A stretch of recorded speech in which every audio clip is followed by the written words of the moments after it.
पहला चुनाव तो दिल्ली विधानसभा का भी था, लेकिन शायद जो सबक उसके बाद मिला उसको समझने में कहीं भूल हुई, जिसकी वजह से ऐसी परिस्थितियां उभरी हैं।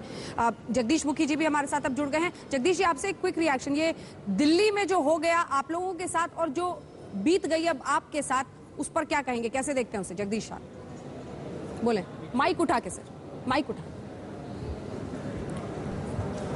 दिल्ली में आज जिस प्रकार की परफॉर्मेंस रही है, 7 सीटों पर भारतीय जनता पार्टी आगे चल रही है और कई डिक्लेयर भी किए जा चुके हैं। ये इस बात को इंगित करता है कि आम आदमी पार्टी का करिश्मा जो था वो टेम्परेरी था और उन्होंने जिस प्रकार की हवाई बातें की उससे दिल्ली की जनता निराश होकर के उनसे अलग हटी है। आज एक एक सीट पर 2.5 लाख वोट से जीत रहे हैं।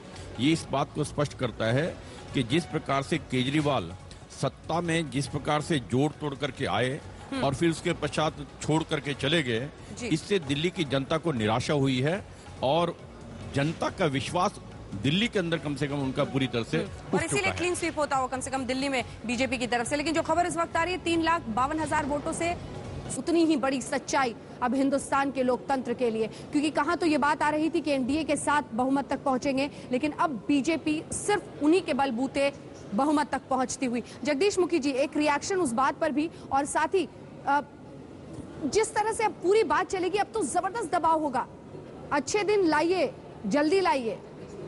मुखी साहब देखिए, आपने जो बात कही है, तुलना जो की है जनपद की आरएसएस के साथ, हाँ। वो वाजिब नहीं है। वहां परिवार की बात है, यहाँ देश की बात है। जिस दिन से राष्ट्रीय स्वयंसेवक संघ का निर्माण हुआ 1925 से आज तक, उन्होंने एक ही कार्य किया है, व्यक्ति निर्माण का कार्य किया है। हर क्षेत्र के अंदर व्यक्ति निर्माण करके छोड़ दिए हैं। उन्हें पूरी आजादी है किसी तरह के काम करें। आज राष्ट्रीय स्वयंसेवक संघ ने मजदूरों के अंदर काम करने के लिए अलग संस्था बनाई है, विद्यार्थियों के अंदर काम करने के लिए अलग संगठन है, धार्मिक क्षेत्र के अंदर काम करने के लिए अलग संगठन है।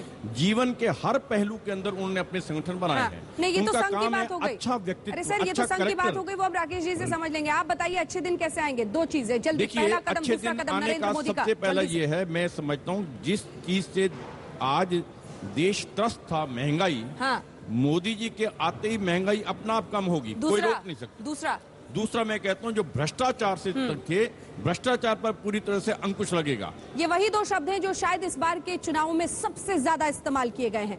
लौटेंगे, कैसे होगा, जादू की छड़ी किसके पास है, कहां से निकल जाएगी, ब्रेक के बाद। आप देखते रहिए आज तक।